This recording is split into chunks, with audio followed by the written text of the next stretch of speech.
Hi, everyone. I'm Denise Chan, and I'm the host of Changing Minds Film Fridays with Community Access. Changing Minds is a unique storytelling program that uses film as a path toward promoting positive dialogue about mental health among young people and their peers. We have received over 3,000 film submissions from 88 countries around the world. Many of these films are available to view on our YouTube channel at communityaccess.org/Changing Minds channel. And a link to our discussion guide is also available there if you are interested in sharing films and having a dialogue about mental health. As part of this initiative, we have a weekly discussion series called Film Fridays, and I'm so excited to be your host for today's Q&A with Alysen Rose, who created the film Self-Reflection. Hi, Alysen. Hi, how are you? Good. How are you? Good. So first off, just tell me a little bit about yourself. Like, where are you from? So I'm from North Dallas, from a place called Frisco, and I grew up there basically all my life. I grew up a little bit in Long Island, but mainly in North Dallas. And now I'm attending UT Austin as a radio, television, and film major. Cool. So for your film Self-Reflection, what kind of inspired you to create it? Was it for like a school project? It was a bit of a personal project that I kind of I really was itching to just make something because I'd made a few PSAs for my broadcast journalism program in high school that were cinematic, but I didn't think they were really like short films. And so before I went to college, I wanted to make a film, and I wanted to make a film that I could submit for my portfolio. So that's what I ended up making. And it was really kind of just because I was going through like I chose to focus on that topic because I was at a point in my life where I was very much dealing with a lot of internal turmoil. And so I built it kind of off the idea that, your own worst enemy is yourself. And sometimes it's kind of like a conversation with yourself in your head, like, and even though you know that in a situation it might not be as bad as you're putting it, the voice in your head can be very convincing and very mean. And sometimes you just bend over and succumb to it. And I wanted to build upon that. I think there's a lot I would do differently now, but you know I put a lot of raw emotion into it, so I'm still glad that I made it. Yeah, I love the way you kind of portrayed the conflict in your film, and gave the audience kind of a glimpse into Anaya, I think is the main character's name, like her inner thoughts. What was your creative process like for figuring out how you were going to show those emotions on screen? So it really was kind of built as like I feel like the part that's inside her head, her conversation with herself, or the more like policey investigator version of herself that represents her internal voice, that was probably the most thought out part of the script that kind of just flowed on the paper very easily. It's a tug of war, it's a back and forth. But at times it's also less of a back and forth and more of kind of just, you know, a batterment. Like she just keeps saying things like worse and worse, like, and at a point a normal Naya kind of even like gives up and just listens.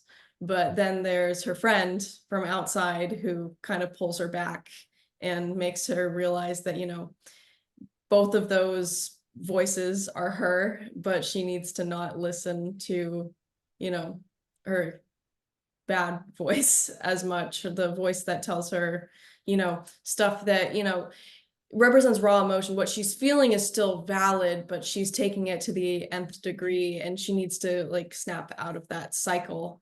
And yeah, the the biggest part I would change about the script is honestly the very beginning. I didn't know how to transition into the mind, so I did something really like I kind of threw it in there. I'm like, oh, she gets a bad grade and she's jealous.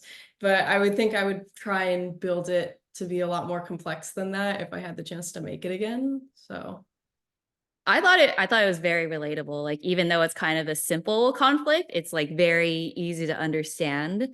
And I kind of like how you show that the person that lashes out, they're doing it because they're also feeling kind of like insecure and they don't only need forgiveness from others, but from themselves. So like Speaking on that, what are some of the themes about mental health that your film shares? I think that my film is definitely a broader stroke when it comes to mental health. It's, not really about one thing in particular, but it's kind of about, giving yourself leniency.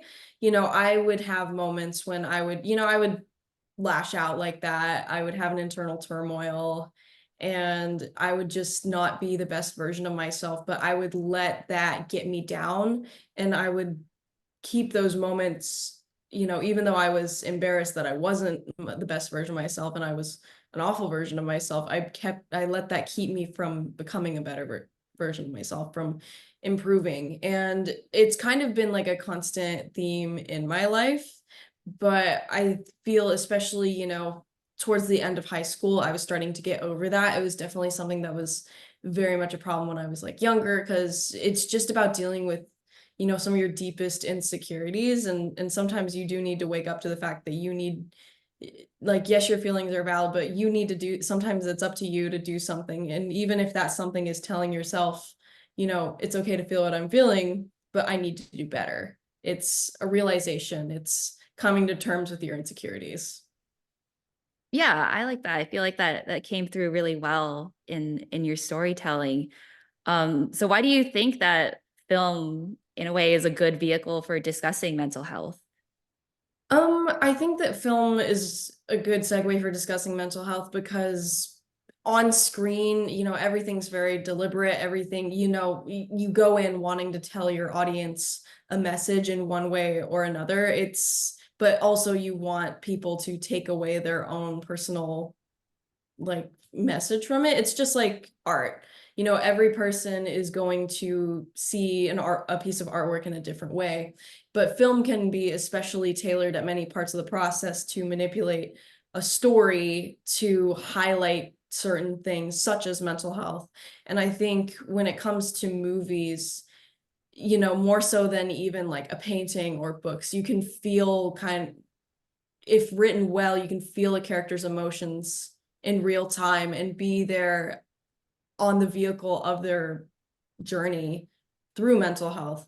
And I think that's why storytelling, whether it be like film or, even just a TikTok reel or a book, I feel like storytelling is one of the best ways to explore mental health because it's ever evolving. It's not just a line on the paper. It's ever evolving and building upon itself. Sometimes even, going to a low point, a dark night of the soul, whether it be in film or in real life. So I feel like a character's progression is just, it shows their mental health journey as well. So yeah.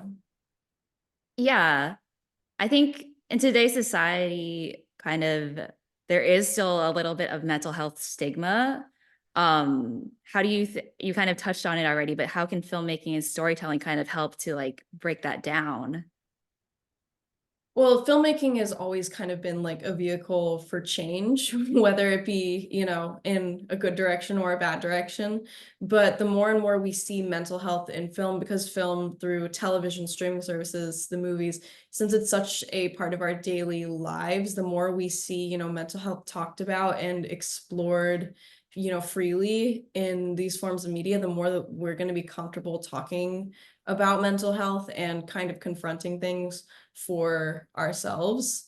And I think that it's only a matter of time, with each, generation, we're getting more and more to a point where we can talk about that and be honest about the way we're feeling and even understand people who maybe 20, 30 years ago, their behavior or their actions or their feelings would have been dubbed as like, oh, that's just awful, that they're something is wrong with them. And all that stuff, we're getting to a point where we can finally be like, let's pick that apart. Let's try to understand. Because I think it's just all about reaching a better level of understanding. What I feel like we have today as a society, rather than, the past, is just a culture of understanding and a culture of wanting to understand. At least I feel like that's the young generation. We want to understand each other, even though we have differing opinions across the board, because there's so many opinions to be had now with the internet and social media. It's crazy, but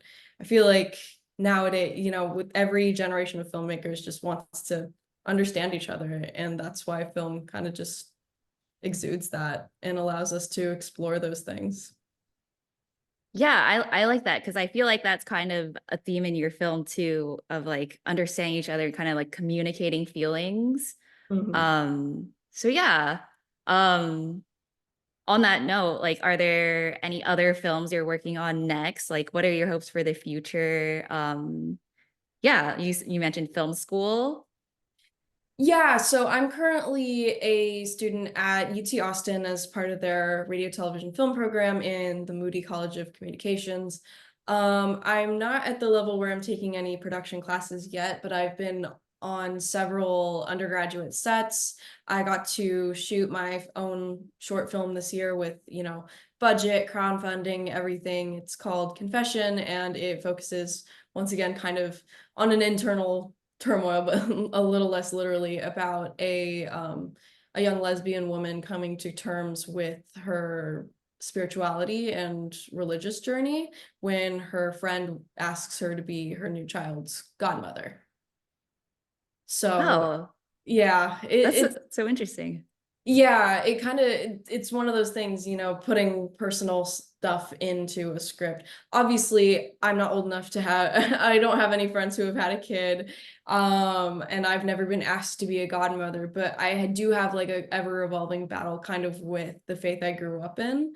And, this turmoil in like, is it that I feel like I'm not allowed to be there? Do they not allow me there? Who is the enemy here? Am I the enemy? Are they the enemy? And in the end, like, I think I personally have kind of just left religion behind me.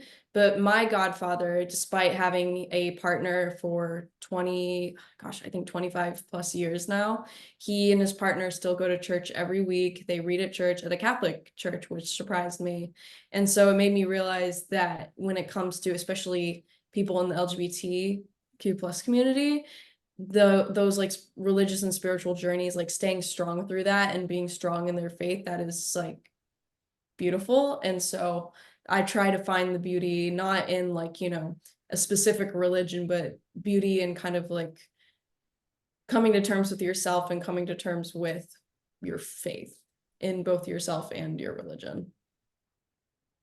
I can really tell that you like put a lot of like authenticity into your filmmaking, which I think is just so awesome. Is there anywhere that people can like find you to watch your films? Instagram, for example. You can find me on YouTube at Alysen Rose. I need to make an Instagram at this point. I'm bad about that, but Alysen Rose on YouTube, and yeah, that's biggest thing, because I've also been branching away from screenwriting and focusing on another part of being on set, because I've also found that I love being on set and I like writing, but I also like jobs that get me on set as much as possible. So I've been looking into script supervising and have been getting into a lot of experience there. I just love scripts. I think that's the underlying theme here. That's so awesome. Like, yeah, if you found something you're passionate about, like you can, I think that's really great that you've already narrowed it down, like as you're getting into college. So that's really awesome. Mhm. Um, well, thank you so much. This was a really great conversation. Everyone, definitely go check out Allison's film, Self-Reflection. It's on our YouTube channel, as a reminder, and go check out Allison's YouTube channel. Uh, do you want to, you said it's just Alysen Rose. Yeah, just look up Alysen Rose and you should find it. Okay, awesome. Ysenrose. I spell it a little weird. That's good. It's unique. It'll be easier for people to find. Yeah, thank you so much for this conversation. And yeah, everyone definitely go check it out. Yeah, Thank thank you you. for having me. Yeah, thank you.